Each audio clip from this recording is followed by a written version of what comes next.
ನಮಸ್ಕಾರ ಎಲ್ಲರಿಗೂ. ಕಥಾಲೋಕ ಕಥೆಗಳ ಸಂಗ್ರಹ. ನೀವು ನಮ್ಮ ಚಾನಲಿಗೆ ಹೊಸಬರಾಗಿದ್ದರೆ ಸಬ್ಸ್ಕ್ರೈಬ್ ಮಾಡಿ, ನಮ್ಮ ಕಥೆಗಳ ಪಯಣದಲ್ಲಿ ಪಾಲ್ಗೊಳ್ಳಿ. ಬನ್ನಿ, ಇಂದಿನ ಕಥೆಯನ್ನು ಪ್ರಾರಂಭಿಸೋಣ. ಭಾಗ 15. ಸಂದೀಪ್ ಬೆಂಗಳೂರಿನ ಏರ್ಪೋರ್ಟಲ್ಲಿ ರಾಗಿಣಿಗಾಗಿ ಕಾಯುತ್ತಾ ನಿಂತಿದ್ದ. ಅವಳು ಬಂದಿದ್ದೇ ಇಬ್ಬರಿಗೂ ಒಬ್ಬರನ್ನೊಬ್ಬರು ನೋಡಿ ಖುಷಿಯಿಂದ ಕಣ್ಣಲ್ಲಿ ನೀರು ಬಂದಿತ್ತು. ಚಿನ್ಕುರುಳಿ, ಎಷ್ಟು ವರ್ಷ ಆಗಿತ್ತು ನೀನು ನೋಡಿದೆ, ಅಂತೂ ಬಂದ್ಯಲ್ಲ, ಬಾ ಹೋಗೋಣ ಎಂದಿದ್ದ ಸಂದೀಪ್. ನಂತರ ಇಬ್ಬರು ಕಾರು ಹತ್ತಿದರು. ರಾಗಿಣಿ, ಏನಾದರೂ ತಿನ್ಬೇಕಾ? ಮರ್ತೋಯ್ತು ನಂಗೆ ಕೇಳೋಕೆ ಕೇಳಿದ ಸಂದೀಪ್. ಇಲ್ಲ ಅಣ್ಣ, ಹಸ್ವಾಗ್ತಿಲ್ಲ, ಮನೆಗೆ ಹೋಗಿ ಏನಾದರೂ ತಿಂತೀನಿ. ನಾನು ನಿಮ್ಮನೆಗೆ ಬರಲಾ? ನಂತರ ನಾವಿಬ್ಬರು ನಾಳೆ ಬೆಳಗ್ಗೆ ಚಿಕ್ಕಪ್ಪನ ಮನೆಗೆ ಹೋಗೋಣ, ಓಕೆ ಅಲ್ವಾ ಎಂದು ಕೇಳಿದಳು ರಾಗಿಣಿ. ಅದೇನು ಬರಲಾ ಅಂತ ಕೇಳೋದು? ಅಷ್ಟಕ್ಕೂ ನಾನು ಅಮ್ಮಂಗೆ ಮೊದಲೇ ಹೇಳಿದ್ದೀನಿ ನೀನು ಬರ್ತೀಯ ಅಂತ.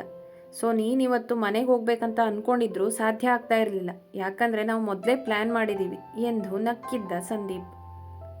ರಾಗಿಣಿ ಸುಮ್ಮನೆ ಕಿಟಕಿಯಲ್ಲಿ ಹೊರಗಿನ ಪ್ರಪಂಚ ನೋಡುತ್ತಾ ಕುಳಿತಿದ್ದಳು. ಅಲ್ಲ, ಅಲ್ಲಿರುವಾಗ ಅಷ್ಟೊಂದು ಮಾತಾಡಿದ್ದೆ, ಈಗಿಲ್ಲಿ ಸುಮ್ಮನೆ ಕೂತಿದೀಯಾ? ಅಷ್ಟು ಬೇಗ ಇಂಡಿಯಾ ಬೇಜಾರಾಗೋಯ್ತಾ? ಗೌತಮ್ನ ಮಿಸ್ ಮಾಡ್ಕೊಳ್ತಿದೀಯೇನೋ ಅಲ್ವಾ ಎಂದು ರೇಗಿಸಿದ್ದ ಸಂದೀಪ್. ಏನಿಲ್ಲ, ಹಾಗೇನಿಲ್ಲ, ಸುಸ್ತು ಅಷ್ಟೆ ಎಂದು ಮತ್ತೆ ಮೌನಿಯಾದಳು.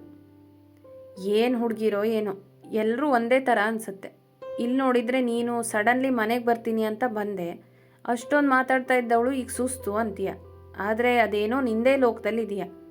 ಅಲ್ಲಿ ನೋಡಿದರೆ ನೀನು ಅತ್ತಿಗೆನೂ ಹಾಗೆ ಎಂದಿದ್ದ. ಏನು, ಏನಾಯಿತು ಪ್ರಾರ್ಥನಾಗೆ?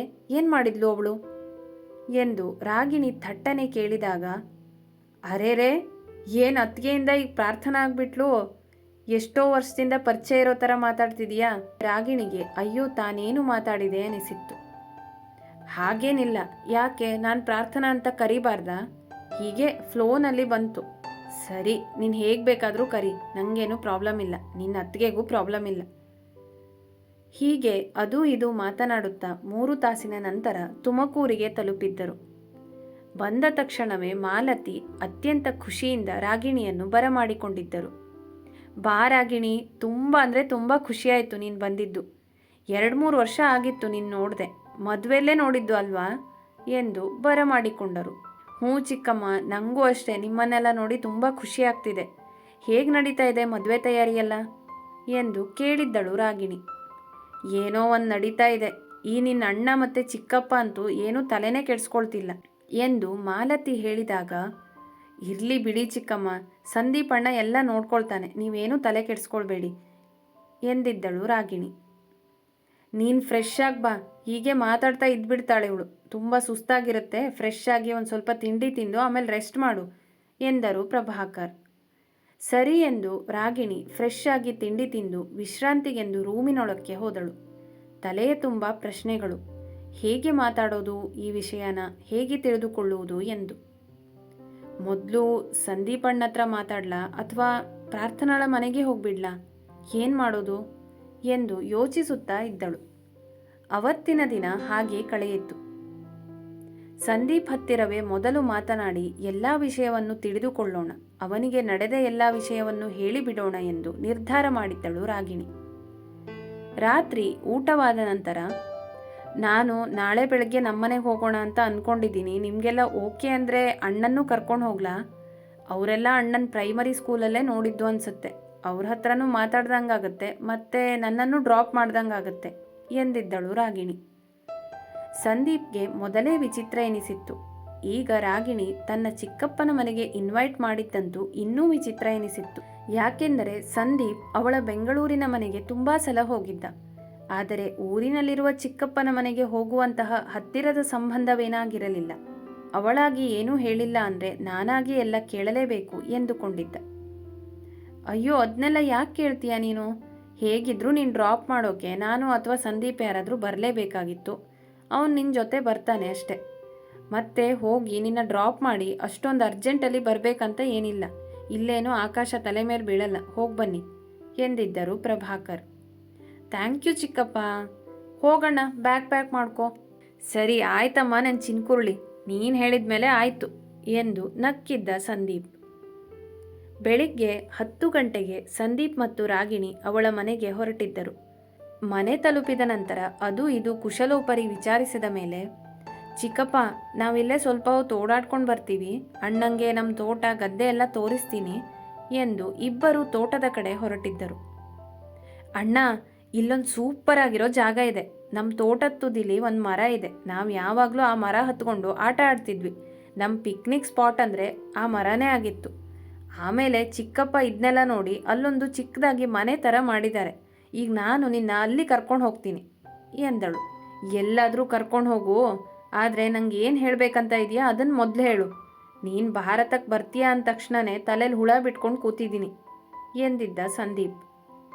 ಒಮ್ಮೆಲೆ ರಾಗಿಣಿ ಖುಷಿಯಲ್ಲಿದ್ದವಳು ಗಂಭೀರವಾಗಿ ಅವನನ್ನು ನೋಡಿ, ನೀನು ಅಂದ್ಕೊಂಡಿದ್ದು ನಿಜ ಅಣ್ಣ. ನಾನಿಂಗೆ ಏನೋ ಹೇಳಬೇಕು. ಅದಕ್ಕಿಂತ ಮೊದಲು ನಾನೊಂದಿಷ್ಟು ಪ್ರಶ್ನೆ ಕೇಳ್ತೀನಿ, ಅದಕ್ಕೆ ನೀನು ಉತ್ತರ ಕೊಡಬೇಕು ಎಂದಿದ್ದಳು ಅವಳು.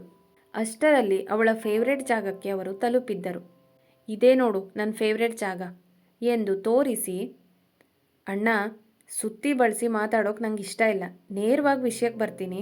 ಅದಕ್ಕಿಂತ ಮೊದಲು ನಾನು ಕೇಳೋ ಪ್ರಶ್ನೆಗೆ ಉತ್ತರ ಕೊಡು. ನೀನು ನಿಜಾನೇ ಹೇಳಬೇಕು, ಮತ್ತೆ ಪ್ರಾಮಾಣಿಕವಾಗಿ ಉತ್ತರ ಕೊಡಬೇಕು ಎಂದಿದ್ದಳು ರಾಗಿಣಿ. ಅಯ್ಯೋ, ಏನು ಸಸ್ಪೆನ್ಸ್, ಸರಿ ಕೇಳು ಎಂದ ಅವನು. ಅಣ್ಣ, ಪ್ರಾರ್ಥನಾ ನಿಂಗೆ ನಿಜವಾಗ್ಲೂ ಹಿಡಿಸಿದ್ಲಾ?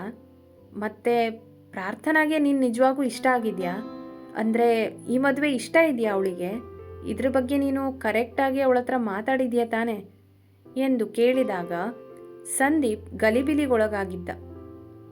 ಸಂದೀಪ್ನ ಮುಖಭಾವನೆಯನ್ನು ಗಮನಿಸಿದ ರಾಗಿಣಿ, ಅಣ್ಣ ಏನಾಯ್ತು ಹೇಳು, ಸತ್ಯನೇ ಹೇಳಬೇಕು. ನೀನು ನನ್ನ ಹತ್ರ ಯಾವುದೇ ಮುಚ್ಚುಮರೆ ಮಾಡೋ ಹಾಗಿಲ್ಲ. ಯಾಕಂದರೆ ನಾನು ನಿಂಗೆ ಒಂದು ಮುಖ್ಯವಾದ ವಿಷಯನ ಹೇಳಬೇಕು. ಅದು ನಿನ್ನ ಜೀವನನೇ ಬದಲು ಮಾಡಬಹುದು. ನೀನು ಹೇಗೆ ರಿಯಾಕ್ಟ್ ಮಾಡ್ತೀಯ ಅಂತ ನಂಗೆ ಗೊತ್ತಿಲ್ಲ, ಆದರೆ ಹೇಳಲೇಬೇಕು. ರಾಗಿಣಿಯ ಗಂಭೀರತೆಯನ್ನು ನೋಡಿ, ಹಾ ರಾಗಿಣಿ, ನಂಗವಳು ತುಂಬಾ ಇಷ್ಟ ಆಗಿದ್ದಾಳೆ. ಅವಳಿಗೂ ನಾನಂದರೆ ಇಷ್ಟನೇ ಅನಿಸುತ್ತೆ. ಫಸ್ಟ್ ಟೈಮ್ ನಾನು ಅವಳನ್ನು ನೋಡಿದಾಗಲೇ ಹೇಳಿದ್ದೆ, ಒತ್ತಾಯಕ್ಕೆ ಇಷ್ಟಪಡಬೇಕಂತ ಏನಿಲ್ಲ, ವಿಚಾರ ಮಾಡಿ ಟೈಮ್ ತಗೊಂಡು ನಿರ್ಧಾರ ತಗೋ ಅಂತ.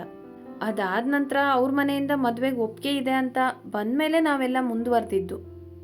ಆದರೆ ಏನಾದರೆ ಅಣ್ಣ, ಏನಾಯಿತು ಹೇಳು, ಎಲ್ಲನೂ ಸರಿಯಾಗಿ ಹೇಳು ನನಗೆ ಎಂದು ಒತ್ತಾಯಿಸಿದಳು ರಾಗಿಣಿ. ಆದರೆ ಈ ಥರ ಅನುಮಾನ ನನಗೂ ಬಂದಿದೆ ರಾಗಿಣಿ. ಯಾಕಂದರೆ ನಾನು ಹಿಂಗೆ ಹೇಳಿದ್ನಲ್ವಾ, ಅವಳು ತುಂಬಾ ಕಡಿಮೆ ಮಾತಾಡ್ತಾಳೆ, ಕೇಳಿದ್ದಷ್ಟಕ್ಕೆ ಮಾತ್ರ ಉತ್ತರ ಕೊಡ್ತಾಳೆ ಅಂತ. ಮತ್ತೆ ಮದುವೆ ಅಂತ ಯಾವುದೇ ಸಂಭ್ರಮ ಅವಳ ಮುಖದಲ್ಲಿ ಇಲ್ಲ. ಇವತ್ತಿನವರೆಗೂ ನಾನಾಗೆ ಅವಳಿಗೆ ಕಾಲ್ ಮಾಡಿದ್ದೀನಿ ಹೊರತು ಅವಳಾಗೆ ಒಂದಿನ ಮಾತಾಡಬೇಕು, ಮೀಟ್ ಆಗಬೇಕು ಅಂತ ಹೇಳಿಲ್ಲ. ಹಾಗಂತ ನಾನು ಮಾತಾಡಿಸಿದ್ರೆ ಮಾತಾಡ್ತಾಳೆ, ಮೀಟ್ ಆಗು ಅಂದರೆ ಮೀಟ್ ಆಗ್ತಾಳೆ. ಅವಳ ಹತ್ರ 2-3 ಬಾರಿ ಕೇಳಿದ್ದೆ ಕೂಡ ಇದ್ರ ಬಗ್ಗೆ. ಆದರೆ ಅವಳು ಪ್ರತಿ ಬಾರಿ ಇದೊಂದು ಹೊಸ ಜವಾಬ್ದಾರಿ, ಅದಕ್ಕೆ ಹಿಂಜರಿಕೆ ಅಂತಾನೆ ಉತ್ತರ ಕೊಟ್ಟಿದ್ಲು. ಆದರೂ ರಾಗಿಣಿ, ನಂಗೆ ಯಾಕೋ ಸಮಾಧಾನವೇ ಇಲ್ಲ. ಇದನ್ನೆಲ್ಲ ಅಪ್ಪ ಅಮ್ಮಂಗೆ ಹೇಳೋಕ್ಕಾಗಲ್ಲ, ಆದರೆ ನಿಂಗೆ ಹೇಳೋಕ್ಕಾಗುತ್ತೆ ಅಂತ ಹೇಳ್ತಿದ್ದೀನಿ. ಕೆಲವೊಮ್ಮೆ ನನಗೂ ಅನಿಸುತ್ತೆ ಅವಳಿಗೆ ನಾನು ಇಷ್ಟ ಇಲ್ವೇನೋ, ಅದಕ್ಕಿಂತ ಹೆಚ್ಚಾಗಿ ಮದುವೆನೇ ಇಷ್ಟ ಇಲ್ವೇನೋ ಅಂತ ಅನಿಸ್ತಾನೇ ಇರುತ್ತೆ. ಏನಂತ ಗೊತ್ತಾಗ್ತಾ ಇಲ್ಲ. ಇದನ್ನೆಲ್ಲ ಕೇಳಿದ ರಾಗಿಣಿಗೆ ಬಹುಶಃ ಪ್ರಸಾದ್ ಇನ್ನೂ ಪ್ರಾರ್ಥನಾಳ ಮನಸ್ಸಿನಲ್ಲಿ ಇದ್ದಾನೆ ಎಂದು ಅನಿಸಿತ್ತು. ಇನ್ನು ಅಣ್ಣಂಗೆ ಎಲ್ಲ ವಿಷಯ ಗೊತ್ತಾಗಬೇಕು ಎಂದುಕೊಂಡು, ಅಣ್ಣ, ಅವಳೇನಾದರೂ ಅವಳ ಹಿಂದಿನ ಜೀವನದ ಬಗ್ಗೆ ನಿನ್ನ ಹತ್ರ ಮಾತಾಡಿದ್ಲಾ ಕೇಳಿದಳು ರಾಗಿಣಿ. ಇಲ್ಲ, ಅಂದರೆ ನನಗೇನೂ ಅದರ ಅವಶ್ಯಕತೆ ಇಲ್ಲ, ಅದಕ್ಕೆ ನಾನು ಅದ್ರ ಬಗ್ಗೆ ಏನೂ ಕೇಳಿಲ್ಲ. ಇನ್ನೇನಾದರೂ ಇದ್ದರೆ ಅವಳಾಗೆ ಹೇಳ್ತಿದ್ಲು ಅಂದ್ಕೊಳ್ತೀನಿ. ಹೇಳಿದ್ರೂ ನನಗೇನೂ ವ್ಯತ್ಯಾಸ ಆಗ್ತಿರ್ಲಿಲ್ಲ ಬಿಡು ಎಂದು ಅದರ ಬಗ್ಗೆ ಅಷ್ಟು ಆಸಕ್ತಿ ಇಲ್ಲವೆಂದು ಹೇಳಿದ್ದ ಸಂದೀಪ್. ನಿಂಗೊಂದಿಷ್ಟು ವಿಷಯ ಗೊತ್ತಾಗಬೇಕು ಅಣ್ಣ, ಆದರೆ ನನಗೊಂದು ಪ್ರಾಮಿಸ್ ಮಾಡಬೇಕು. ನೀನು ಪ್ರಾರ್ಥನಾಗಿ ಏನೂ ಹೇಳಬಾರ್ದು, ಸಿಟ್ಟಿನಲ್ಲಿ ನಿರ್ಧಾರ ತಗೊಳ್ಬಾರ್ದು. ಯಾಕಂದರೆ ಇದರಲ್ಲಿ ಅವಳದೇನೂ ತಪ್ಪಿಲ್ಲ, ಆ ಸಮಯ ಸಂದರ್ಭ ಆಗಿತ್ತು ಅನಿಸುತ್ತೆ ಅಷ್ಟೆ ಎಂದಳು ರಾಗಿಣಿ. ಸಂದೀಪ್ ಪ್ರಶ್ನಾರ್ಥಕವಾಗಿ ರಾಗಿಣಿಯ ಮುಖ ನೋಡಿದ್ದ. ಅಣ್ಣ, ನನಗೆ ಪ್ರಾರ್ಥನಾ ಮೊದಲೇ ಗೊತ್ತು. 2 ವರ್ಷದ ಹಿಂದೆ PRR ಕಂಪ್ನಿಲಿ ನಂಗೆ ಅವಳು ಪರಿಚಯ ಆಗಿದ್ದು. ನಾನು ಅವಳು ಕ್ಲೋಸ್ ಫ್ರೆಂಡ್ಸ್ ಆಗಿದ್ವಿ. ಆದರೆ ಮದುವೆ ಆದ ನಂತರ ಸ್ವಲ್ಪ ದಿನ ಅಷ್ಟೇ ನಾವು ಕಾಂಟ್ಯಾಕ್ಟಲ್ಲಿದ್ವಿ. ನಂತರ ನಮ್ಮ ಕಾಂಟ್ಯಾಕ್ಟ್ ತಪ್ಪು ಹೋಯಿತು ಎಂದ ಕೂಡಲೇ, ಏನು, ನಿಂಗೆ ಅವಳು ಮೊದಲೇ ಗೊತ್ತಾ? ಈ ವಿಷಯ ಯಾಕೆ ಅವಳು ಹೇಳಿಲ್ಲ? ಹಾಗಾದರೆ ಏನು ನಡೀತಾ ಇದೆ ಇಲ್ಲಿ ಎಂದು ಸಂದೀಪ್ ಒಮ್ಮೆಲೆ ಕೇಳಿದಾಗ ಅಣ್ಣ ಅವಳಿಗೆ ನಾನು ನಿನ್ನ ತಂಗಿ ಅಂತ ಗೊತ್ತಿಲ್ಲ. ಮತ್ತೆ ನಾನು ಹೇಳಿದ್ನಲ್ಲ, ನಾನು ಅವಳು ಈಗ ಕಾಂಟ್ಯಾಕ್ಟಲ್ಲಿ ಇಲ್ಲ ಅಂತ. ಆದರೆ ವಿಷಯ ಅದಲ್ಲ, ನೀನು ಪೂರ್ತಿಯಾಗಿ ಕೇಳು ಎಂದಳು ರಾಗಿಣಿ. ಸರಿ ಹೇಳು ಎಂದು ಒಪ್ಪಿಗೆ ಸೂಚಿಸಿದ. ಮುಂದುವರೆಯುವುದು. ಈ ವಿಡಿಯೋ ಇಷ್ಟ ಆಗಿದ್ರೆ ಲೈಕ್ ಮಾಡಿ, ನಿಮ್ಮ ಸ್ನೇಹಿತರೊಂದಿಗೂ ಶೇರ್ ಮಾಡಿ. ಇನ್ನೂ ವಿಧವಾದ ಕಥೆ ಕೇಳಲು ಕಥಾಲೋಕ ಚಾನೆಲನ್ನು ಸಬ್ಸ್ಕ್ರೈಬ್ ಮಾಡಿ ಸಪೋರ್ಟ್ ಮಾಡಿ. ಫೇಸ್ಬುಕ್ ಮತ್ತು ಇನ್ಸ್ಟಾಗ್ರಾಮಲ್ಲಿ ಜೊತೆಯಾಗೋದನ್ನು ಮರಿಬೇಡಿ. Thank you. Bye bye.